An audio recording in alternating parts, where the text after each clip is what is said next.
Sanibonani babukeli sasifikile thina nentandokazi yohlelo leni Yilungelo Lakho. It's your right. We're coming to you live la kumahamba phambili SABC 1 eMzansi for sure. Lona ke ngumajali uSjongo kaJali. Ngithi nje kunina sanibonani nonke emakhaya mbukeli ningasithinta ke la e-studio kucingo ku 0117146918 alternatively 7146919 consumer@sabc.co.za is our email ayikakashintshi. Sikhona futhi lapha ku Facebook where I'll be reading some of the messages enisendela wona namhlanje.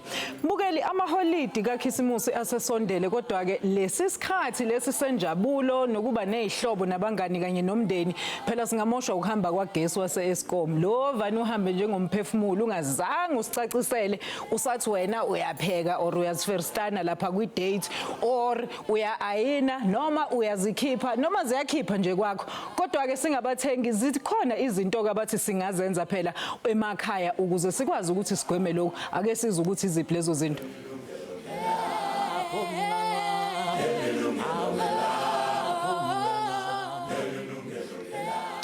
Njengoba sengishilo mbukeli the unreliable electricity supply in South Africa as a result of either load shedding, a cable theft and other reasons has actually forced abantu abathenga abaningi to find alternatives to somehow and try keep the lights on. One of those is a Soweto mother who could no longer put up with the unpredictability of the power supply. Nalu Tabalak. Bokunzima kakhulu kuba nomntana omncane akwazi kumenzela ibisi kwaqala lapho ukuthi kwamele sithole enye indlela nisabona ukuthi inkinga yala yogesi inkinga enzima inkinga engeke iziphele masinyane kwaqala lapho ubaba ke waqala kwaba umuntu obuzayo ofunayo ukuthi hayi man ngathi ikhona enye indlela yombane ngaphandle kwala ngoba la iviki belingapheli ungahambanga. I-load shedding kunye nazo zonke ingxaki eziphathelene nombane kweli selezi ngusinamanti kuncamathele kubathengi. Yilonto ke olusapho lwabetha phansi ngelithi kunokuphila ubomi bobumnyama benkani kungcono luzikhwebule kwinxomekeko yombane wakwa-Eskom. Namhlanje eso sigqibo sibongela imali. You don't have to worry ngendaba yokuthi na i-electricity iyaphezulu esikhathini esiningi. You don't have to worry about consumption ukuthi ezinye izinto zasendlini zidla umbane ukudlula ezinye. You don't have to worry ngendaba yegiza ukuthi hey giza now I have to switch it off ngoba izothatha umbane omningi. Ilanga likwenzela wonke umsebenzi. Ingaba kuyaphileka na ngaphandle ko-Eskom? We completely off electricity because sisebenzisa istove segas. So istove sakhona istove esiphelele uyakwazi ukubhaka ukhona ukwenza yonke into and then ngale khona ne solar geyser. So amanzi si covered, ama lights are covered, ama TVs we've got ama TVs ay3 they're all covered, i-freezer ne fridge. Basically nje yonke into nje ekhona la endlini kusho ukuthi ngamanye amalanga sinokungakuboni nokubona ukuthi ugesi sohambile. Yena ke locimidanya wombane ubenzela inkawu ngenja abathengi.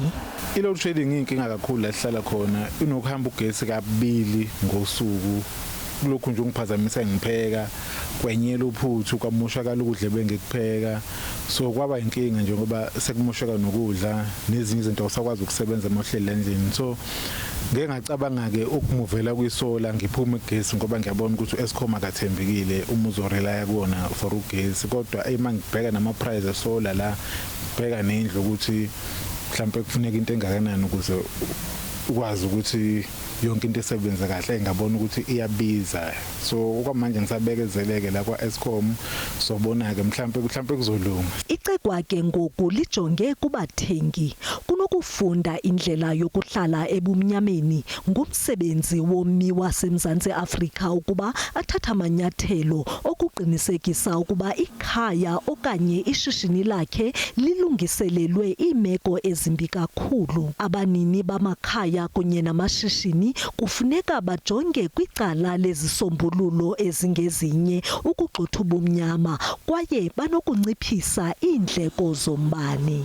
Ingaba zithini ke iindleko zezi zisombululo zombane xa ufuna ukuphila njengosapho lakwaNkwanyana? Kwilungelo lakho ndinguphaphama Tshangana Dube. Siyabonga lapha kusisiphaphama uMadube ngalo mbiko awudidiyeleke. Mbukeli manje ke phela ukuthi sikhulume kabanzi ngodaba lethu lokuthi iziphi ezinye izinto esingazenza emakhaya ukuthi mekucime ugesi sizame phela ukuthi impilo iqhubeke. Masamukela ivakashi zethu via iZoom. I think we have them on Zoom or online okwamanje. Sinaye uMr Kennedy Kente onguchwepheshe kwezombane mbukeli nongumuntu onesitolo sezinto zesolar. Sinaye futhi Baba Uhamut, Professor Hamut Winkler wezifundo ze-physics at University of Johannesburg. Gentlemen, a very good afternoon to both of you. Spelling out Babu Kente. Thank you so much for joining us. Yilungelo, Lakho, Babu Kente. All right, we are struggling with our line there. Let's see if the professor is there. Professor Winkler, good afternoon. Can you hear me? Professor? All right, it seems like I'm still struggling to get that connection with my guest there. As you know, technology these days is a bit of a problem as we are back to, of course, ukuthi siyapresenta mbukeli silethela uhlelo digitally njengoba singasakwazi ukuthi sibe nama guest ekseni 0117146918 or 714691 consumer@sabc.co.za ila ungasithola khona mbukeli. Namhlanje sixoxa ngani yiziphi izinto ongazenza ukuthi uma uEskom ecime ugesi laba banezingane njengoba sibonile kwi-insert izingane zidlani izingane zigezwa kanjani sitsheleke ukuthi wena mhlambe lapho ubase usikeni noma iprimer stove sifuna ukuzwa lezo zinto ama guest wethu ivakashi zethu ezisiphathele zona ukuthi how do we then get out of the darkness literally enziwa iEskom. Ake sithathe ikhefu, hopefully ama guest wethu azobe sebuyile mbukeli.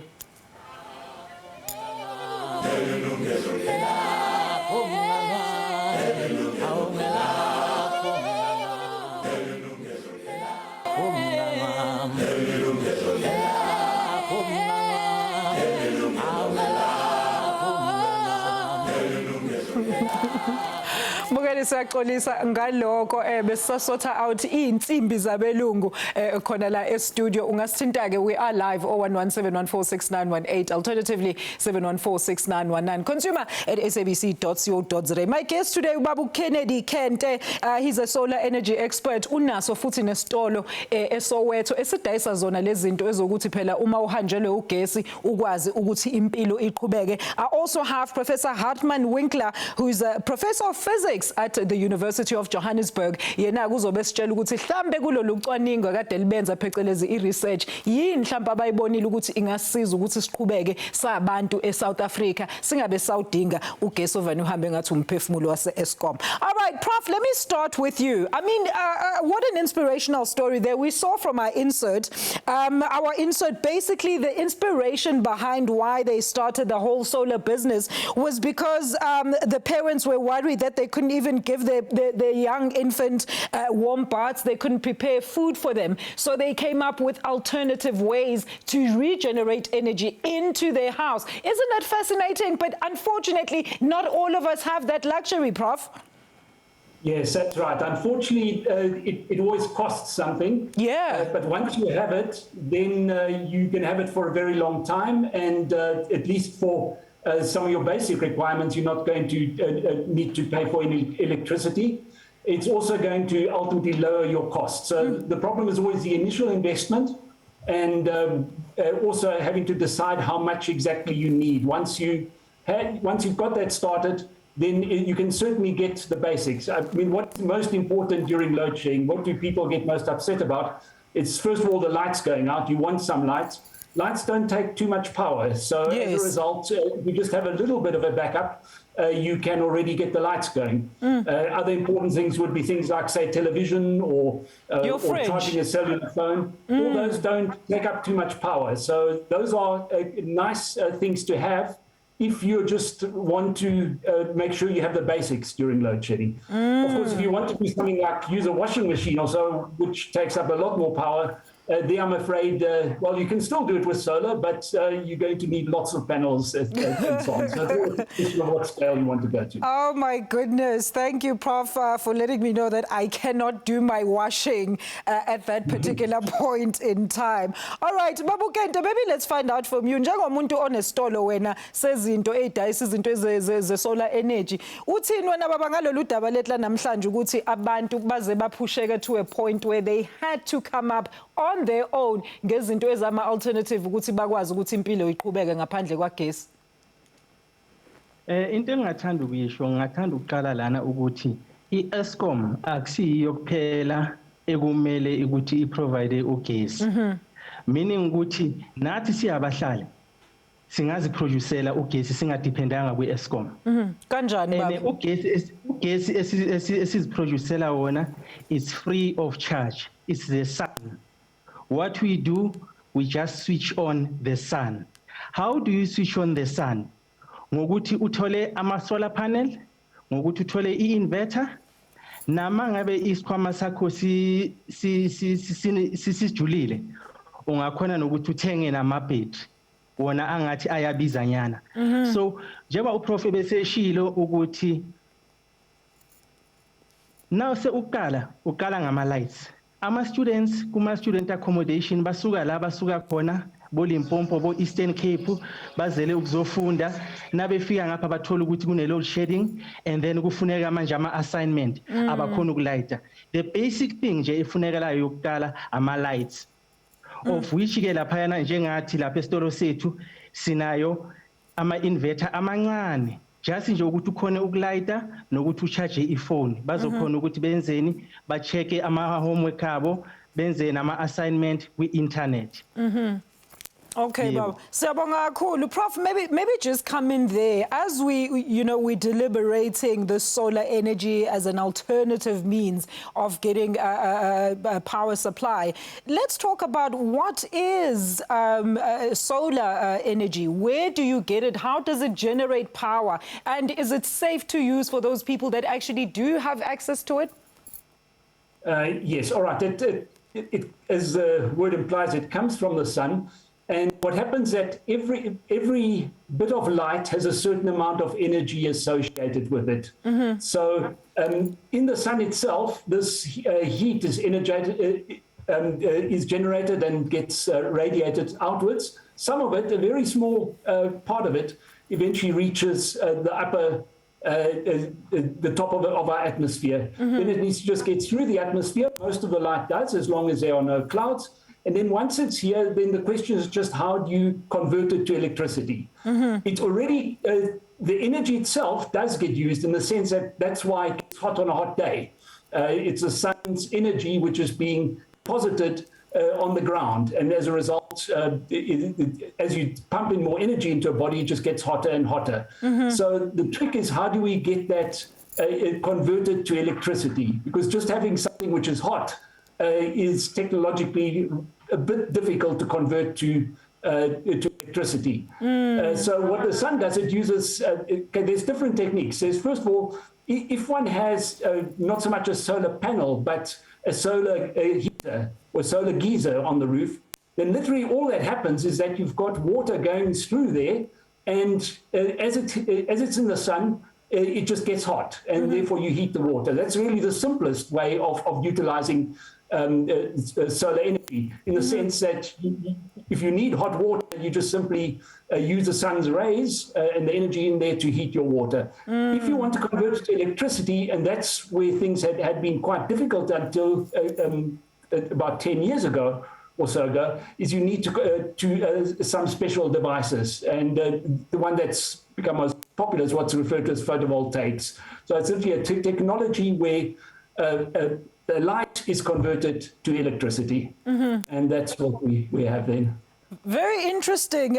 You know, the further we progress, the more we're going back to primitive use of actual natural ways to generate light and so forth, and growing food, etc. Baba Kente, mina ngifuna ukwazi kuwena baba, ngiqeda ukubuza uprofessor la ukuthi according to him isebenza kanjani vele lelokhuzana le solar energy, but I think then we need to find out ukuthi mesithi akhona ezinye indlela zokuthi uthole umbani noma ugesi endlini yakho ngaphandle kokuthi usebenzise ugesi lo esiwaziyo esazi ukuthi uvele Eskom. Sikhuluma ngani baba when we talking about alternative energy sources la eMzansi? Iziphi ezinye ngaphandle kwesolar? Ngiyazi kunamagesi nani but awuchazela abantu emakhaya baba.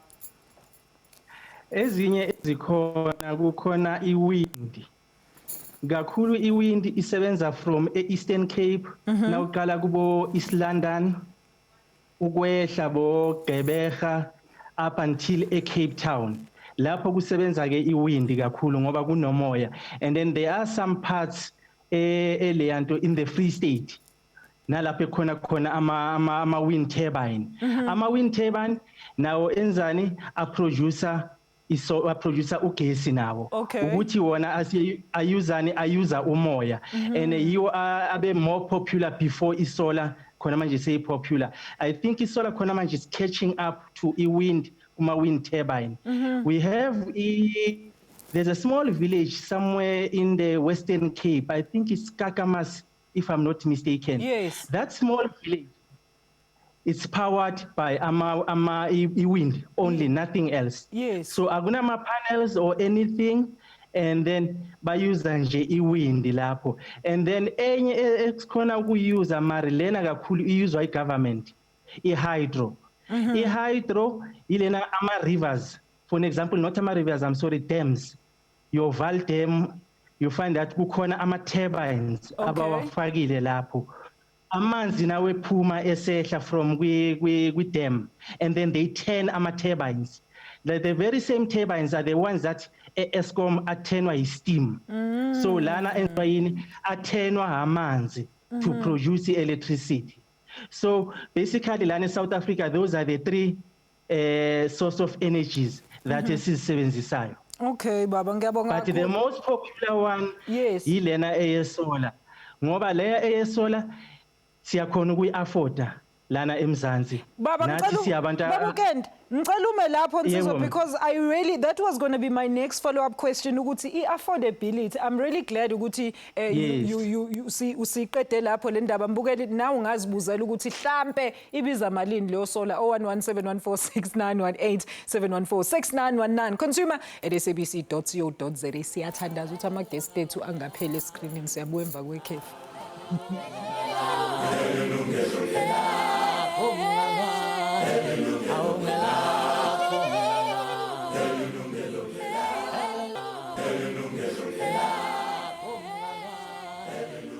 Mbukele bakhala abantu emakhaya bathi hayi cha kuyabheda ngempela ukuthi uthi usayifirstana wena noBenny kwi-date lapha endlini sekumele nilayitha amakhandlela, even though abanye bazothi it's romantic, but uzopheka ngani lo kudla okuzodliwa uBenny lapho, nizohlala kanjani, ayina kanjani, nizodlani, nizogeza kanjani? So ungasishayela ucingo 0117146918 7146919 consumer@sabc.co.za is our email address. Sikhona futhi ku Facebook. We're looking at alternative means zokuthi si generate ugesi or i-energy as they call it lana eMzansi, njengoba sazi ukuthi hayi cha ngeke ugesi wala eMzansi ngathi awuthembeki. My guest today ubaba Kennedy Nkente, solar energy expert, alongside Professor Hartmut Winkler. He's a professor of physics la UJ akukho kude. Prof, let's come back to you. I mean, very interesting. So the most prominent sources of energy in South Africa, wind, as he explained, as Mr. Kente explained, wind, hydro, as well as solar. Which one is more available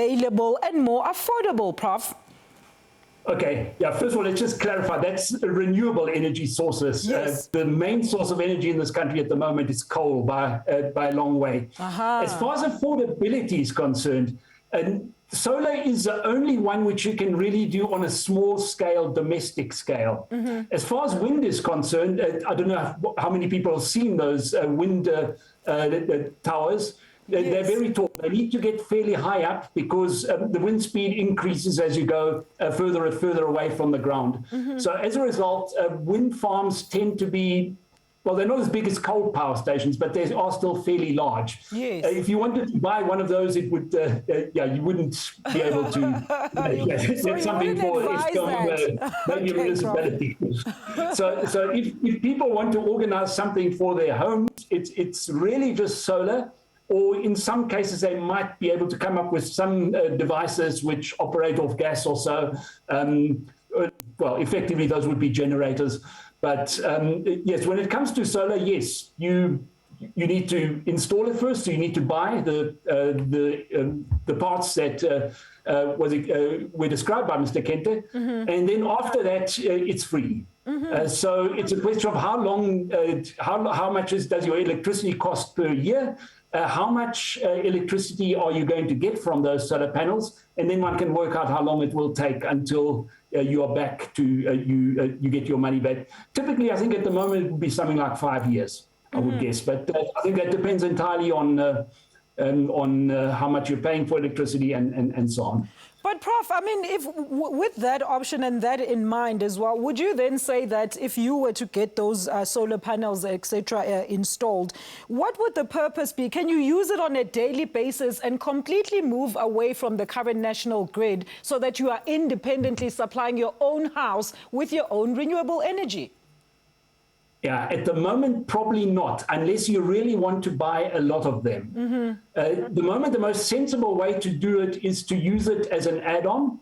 And there are going to be times when you are still going to need Eskom. Particularly, as I mentioned, if you want to do washing, there's a couple of things which really take up a lot of electricity. Yes. Also, just boiling water with a kettle, that takes up a lot of electricity. So at the moment, it's more of a supplement. The other thing which is important is the whole question of batteries. Because like with a cell phone, if your cell phone is empty, you can talk for a couple of minutes and then that's the end of it. If your cell phone battery is full, you can talk for hours on it. And so it's similar. The question is, how big is your battery?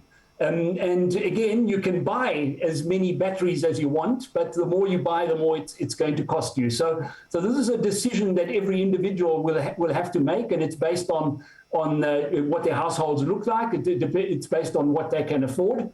And yes, if you want to completely run everything off solar, well, there are some places where they're practically forced to do that.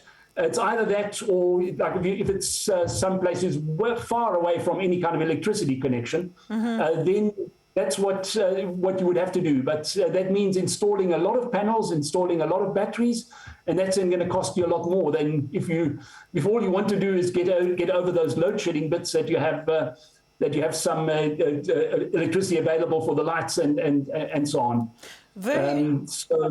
So every person is going to be different. I think it's very much a personal thing. Very interesting indeed. Can I just add on something on what the Prof has just said? Yeah, Babu Kente, go ahead. And also maybe just talk to the fact that I think I was reading in research, you know, in countries like Canada who have been, you know, suffering a lot with worse load shedding than even South Africa actually knows. Apparently, mufuna ukufaka amasola lapha baba, i-government iyakunikeza some sort of subsidy ukuthi uhambe uyofaka so that if you choose to have solar panels kwakho, they give you then imali ethize ukuthi okay sharp ungahamba uyofaka le mali so that people are not reliant on the national grid. Why thina singabi nama conversations anjalo la eMzansi? Yiyo kanye lento lena ke esibhizi ngayo ke thina ke ukuthi khona manje lana eMzansi kukhona ama independent power producers. Yes, those independent power producers bafaka lama solar panels kuma farm. It's called a solar farm. It doesn't have to ukuthi ibe is solar farm. Government can just go to ama household and then install ama panels lapho, because a roof type yethu it allows for the solar panels. It's comfortable. It accepts ama solar panels. It's unlike your European, some of the European countries whereby ama roof are very steep. Some are made of grass. We understand some are made of tile slate, whereby it's really difficult to install a solar panel. With us, in South Africa, our roofs, they are friendly to a solar panel. So instead of the government, it a farm to waste space in Tokala to disturb the ecosystem, because that thing is going to disturb the ecosystem in Tokala. Absolutely. Solar farm. So they need to bathathe solar panel bawafake ezindlini. Initially, it's expensive, but you know ukuthi you are saving for the future. You for the next 30 years or so, you will be free from load shedding, free from load reduction. Remember, SOA2, we get a load reduction, we'll get a load shedding. Yeah, so that's why one of the callers is Shilo Uguti ngelanga si load shed two. Load shedding will be in the morning and then in the evening, so we load reduction. And a load reduction stretches from 5 o'clock until 10 o'clock. And then coming back to the point Lena yoba off grid. Lena esibonile lapho kuyanto insert. That house is totally off grid from ESCOM. As the prof has said, because now it uses ama battery. Yes. The lithium batteries. And then in a solar panel, I think if I'm not mistaken, about 10 solar panels. And then it's got a solar geyser. And then the owner also bought a gas stove, so they don't rely on Leandro. But he is using any inverter, whereby angakhona ukuplaka amagedlela, washing machine, all the appliances that want 230 volts. Okay, Baba. And okay, then what happens? Baba Kante, let's hold it there for now. I just quickly need to take a call and then go to ad break. Babu Abednego in Vryheid, siyakwamukela baba ohlelweni. Yebo mzansi. Kunjani baba, ngiyaphila. Ya siyaphila baba. Ya wathi ngiyokhumalo lo wazo ngotambo zakhe siwaze nithi. Ngicela ukubuza lapha sithingala abantu ngesola. Ukuthi thina ke siphila nge-disability. Yakhona uku-afforda le sola. Mangabe si-afforda ke lo sola leyo besifakela. Iyakhona ukubhekana namandla ombane ngoba la sikhona khona sipha nedi umbane kakhulu. Yebo baba. Yeah. Okay. All right. So ufuna ukuzwa ukuthi baba njengoba wena uhleli ne disability ingakhona ukunisebenzela nani futhi baba? Yeah, ngiyakhona ukuthi ngi-afford ngalokuthi iyakhona ukumelana namandla ombane kakhulu lightning ngoba la sikhona khona le ndawo esibuye kunombane onamandla kakhulu. Okay. All right. Okay. Siyabonga kakhulu babu Abednego all the way in Vryheid. Mbukeli nawo ungenza njengoba babu Abednego 0117146918 7146919. We're coming back shortly after this.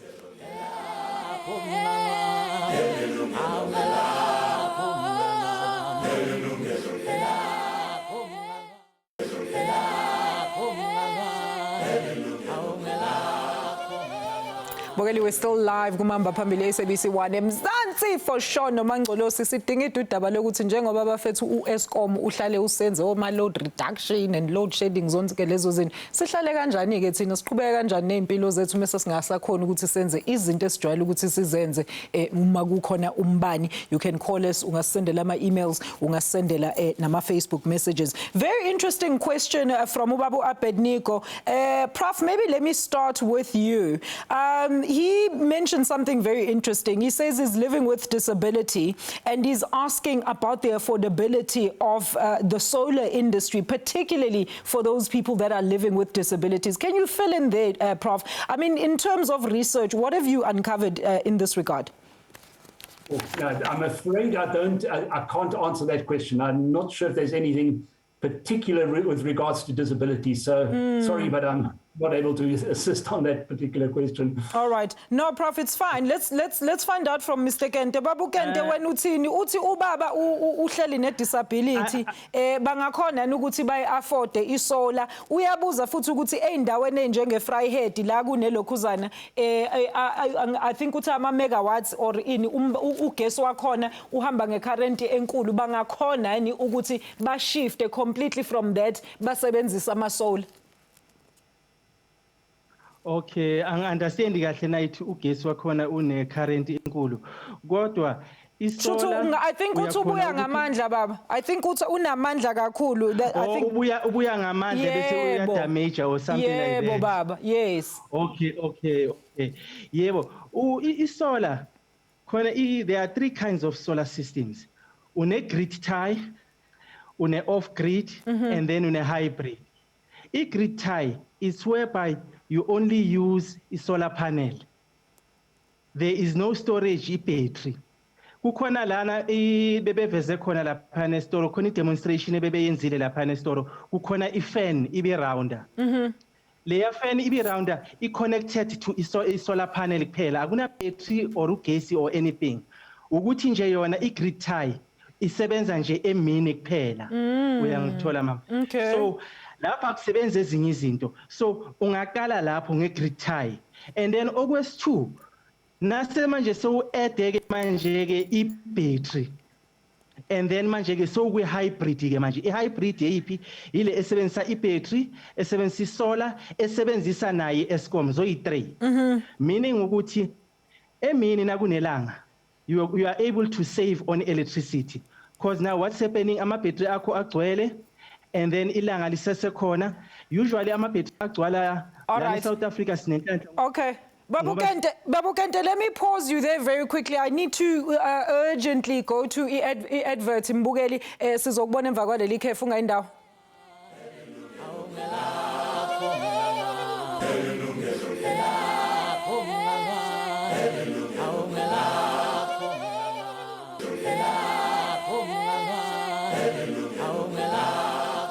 Angaze ngibe busy kanje emsebenzini. I hope ukuthi niyasifonela lapho nangu Buthokozani insizwa yangakithi KwaZulu Natal. Buthokozani ngakwamukela baba ohlelweni singakusiza kanjani namhlanje ngendaba yagesi?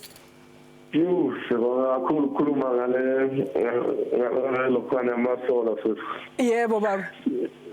Mina yazi nginombono ukuthi lento ingaba inhle kakhulu ukusiza especially thina nje emakhaya kuma rural areas. Yebo baba. Because thina sidinga ukukhanyisa, sidinga ukuthi ama-fridge asebenze nokudlala ama-TV yethu. Yebo.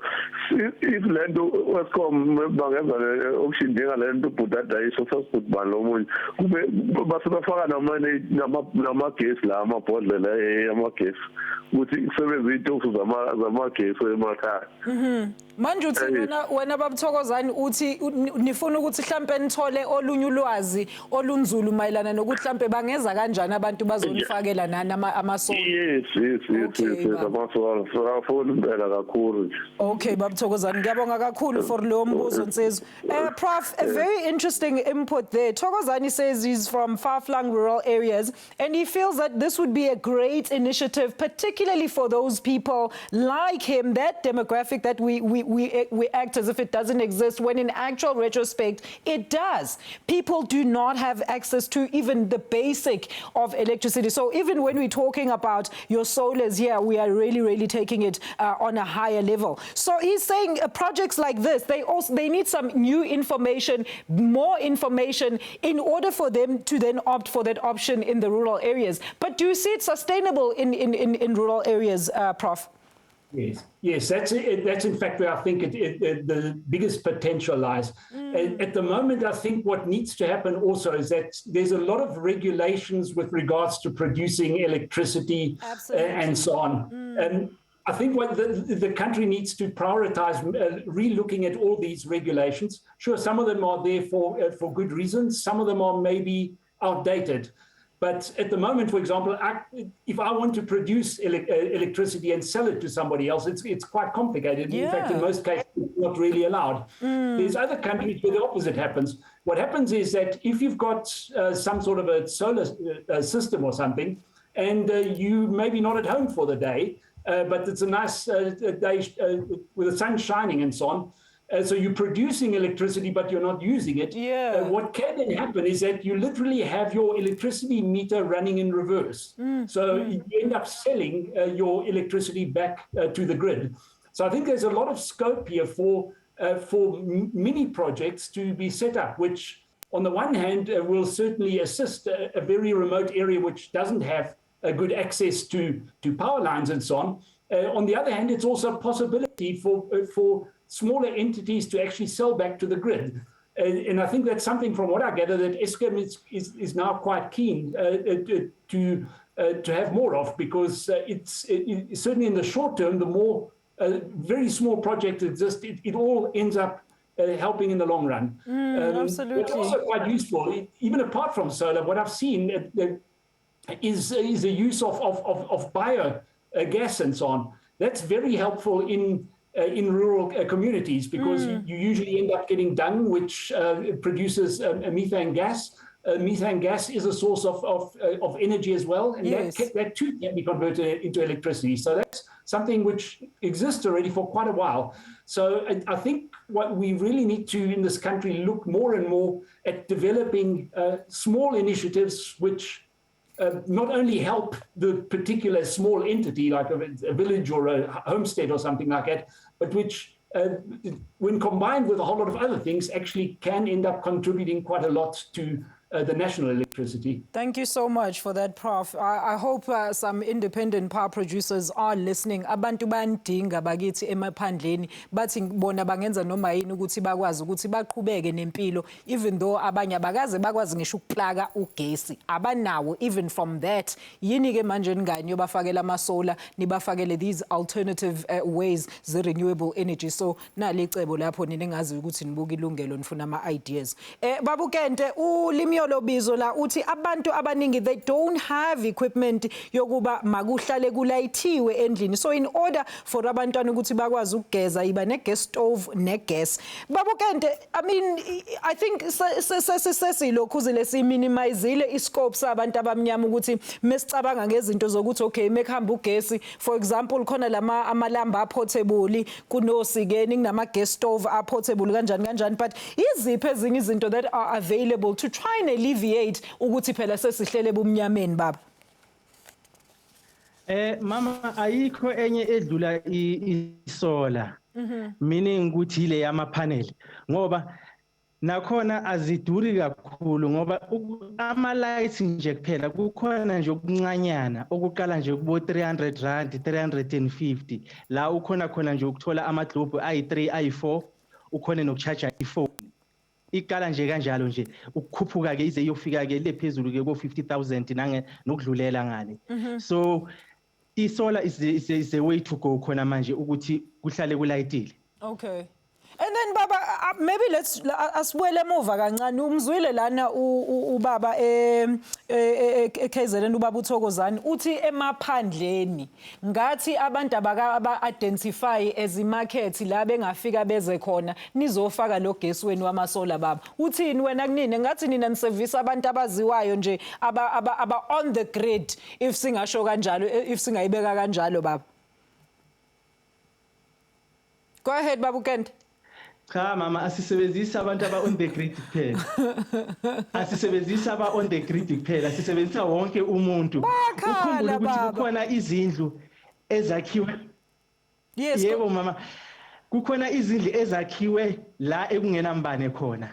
So la labo basebenzisa isola. So la labo bayafana nalabo basemaphandleni. Ukuthi nje uhulumeni kumele ukuthi na eyofaka ugesi ngale emaphandleni angasafaki ugesi weEskom, akafake wona lo wesola njengoba bese ngishilo ukuthi abeka ama panel afundisa abantu ukuthi ugesi wesola usebenza kanjani.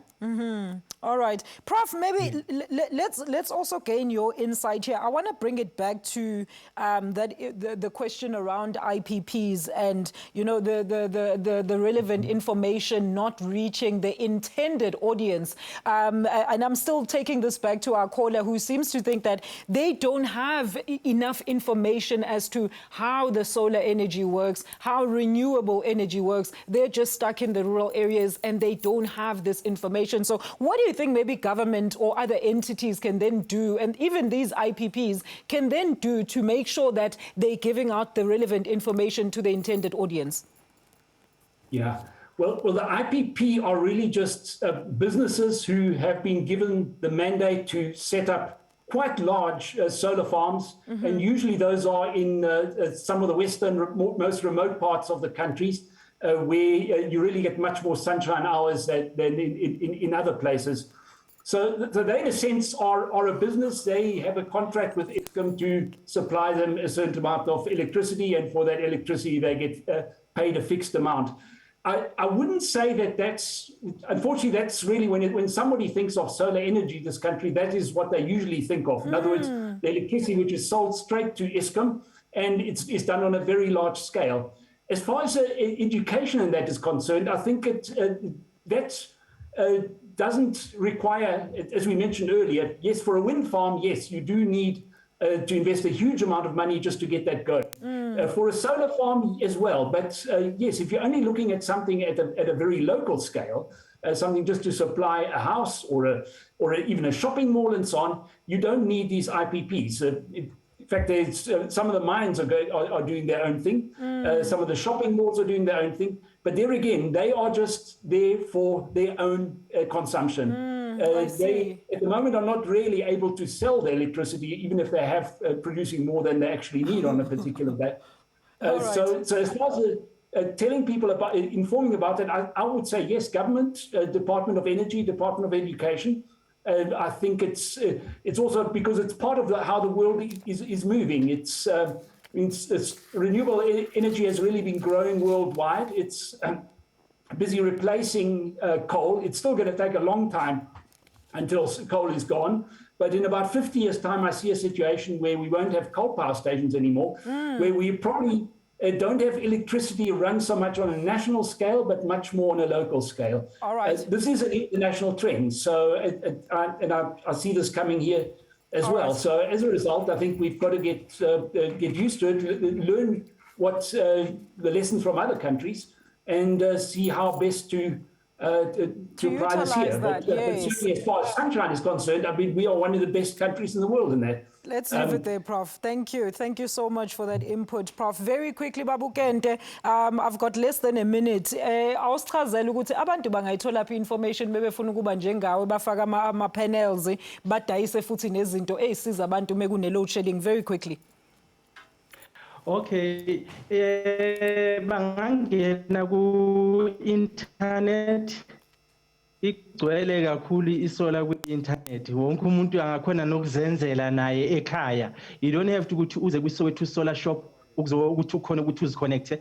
Ungakhona na ukuthi uzicheck nje ku-internet. Okay, all right. Siyabonga kakhulu to my guest today, Ubabu Kennedy Kente, who is a solar energy expert. Unaso futhi nesitolo esidayisa izinto ongayisebenzisa eSoweto uma kucishiwe umbani, alongside uProfessor Hartman Winkler. Yenage, he was our brains of today. He's a professor of physics la e-UJ. Mbukeli siyabonga kakhulu, sixolise ngokuthi kuke kwathi ukukhixizeka lapha ekuqaleni kohlelo. Insimbi zabelungu sizothini. Anyway, thank you so much for joining us. Sizonibona next week live and in charge here on SABC One Mzansi for sure. Nomajali othi nje nisale kahle emakhaya. Ngiyamthanda. Yilungelo